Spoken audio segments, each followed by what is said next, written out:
Hello, this is Andy's Golf and Travel Diary at Cronin's Golf Resort in Warrensburg, New York, right on the Hudson River. And this is the proprietor, James. This is James, the owner and operator. James, it's awesome to be here. Thank you for having me. It's a pleasure, sir. Briefly, just tell me a little bit about the history of the resort. Well, the golf course was built in 1930. My grandfather, Patrick Cronin, designed the front nine. 1945, my father purchased it from Mark Cassidy. In 1965, he added another 9 holes, making it an 18-hole layout. Your father designed the second nine. Yeah. So in 79 and 80, we redesigned, adding 15, 16, 17, and redoing 18 to eliminate the holes along the river. Still, each year you have winter injury from the river, but not as severe as it was back in the 70s. 1988, my father retired, and we took over, and we are carrying on the family tradition. We've got 4 generations of Cronins poking around this prairie. Wow. Well, do you have some time to answer a few more questions? Certainly. James, tell me how your grandfather came to this area and came to design the golf course here in 1930.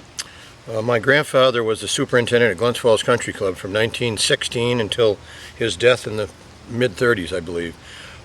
He was self-taught, and he was involved with the Glens Falls Country Club, even they putting in another 9 holes. It was a Donald Ross design, so I guess he was somewhat familiar with golf as working on a course. He had the opportunity to help design this course in 1930, and my father was here at the time when he did design it. And in 1945, the fellow who built it went on to different ventures, and my father had the opportunity to buy it, so he bought the course in 45. Where was your grandfather born? My grandfather was born in Glens Falls area. My great-grandfather came over from Ireland, and right around the Civil War time, I believe. Great. Tell me a little bit about your father. I hear he was quite an accomplished golfer. My father was a golf pro and also an agronomist, or he studied soil science at the University of Massachusetts. He would be 100 years old now if he was alive. He had an opportunity to either play golf for a living or grow grass for a living. He opted to grow grass. Back then, it was either you're living out of a station wagon. If you were not the top 2 or 3, it's a little different than it is now, you know.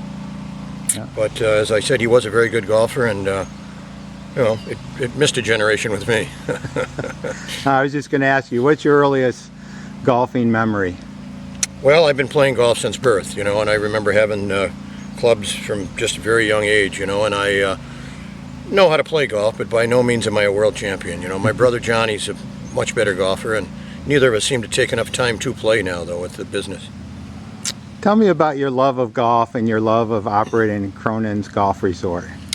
Well, since I have been brought up on this property since birth, I guess it's in my blood, and it was nice to see the changes made when my father was running it, but it's a next generation, and it is nice to see. Many people are very complimentary on what we're doing here.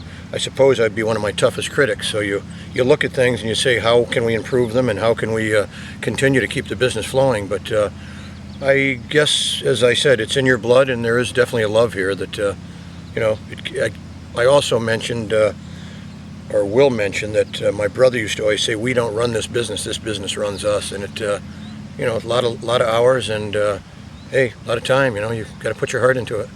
Now, I've met people that have come a long way, and I've met some locals here. I just played 9 holes with Rob, and they have their own personal stories of why they love this place so much, but from your and your brother's perspective, what are the top 3 things that you see that people come here and enjoy your resort?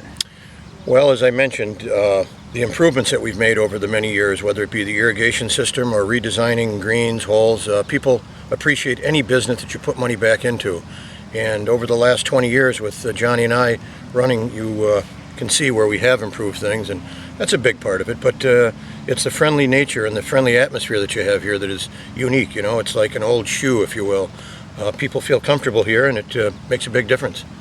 Being able to stay here on the property is a nice thing also. To come out of your cottage and just a short walk to the first tee is always a plus, which is unique to a lot of areas. They don't have that resort ability. Now, I've played golf around the world, and there's some solid golf architecture here in the way you've designed the holes, or took the design of your grandfather and your father. What is the source of the inspiration when you modify the holes? Well, I did study design myself at the University of Massachusetts under Jeff Cornish, who was a fellow student with my father. So there's some things there that do rub off, and also, I suppose, being here my whole life, it's a feel. You know, you take what nature gave you and you try to add to it. And you also have to deal with the fact that you have the harsh winters and the fact the river can come up and cause damage, so you have to take that into consideration too, as far as elevation, and you know, so be it. Each hole seems to have a personality of its own. It has inspiration. A lot of the people have played here over the years. There's plaques and monuments. But again, like on the 7th hole, having that bunker so far in front of the green, it looks greenside, it tricks you. The 3rd green complex reminds me of the Medalist Club, where, you know, if you go over it, you're down a big hill and you have a medalist moment. Right. So where have you taken from other courses? Have you just get an inspiration early one morning, or?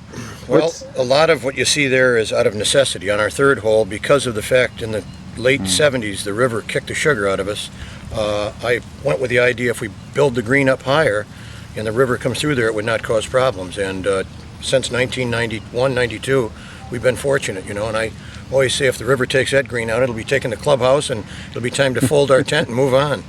On the 7th hole, it was designed earlier, and everybody used to take their cart right up to the green. And I said, when I redesign this, I'm going to put a big bunker up there, so they can't. They have to go around the other way. And in doing that, we left the bunker out probably 20 to 30 yards in front of the green. And as you mentioned, it's kind of a blind shot. If you're not up close enough, you think the green comes right to the trap, and you fall into the pit, if you will.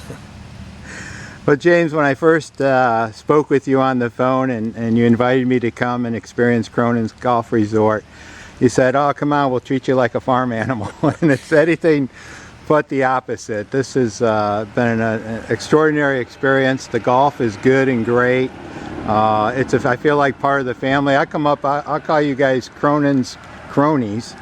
And it's just been an excellent visit. And I want to thank you for having me. Well, it is a pleasure, sir. Safe journey.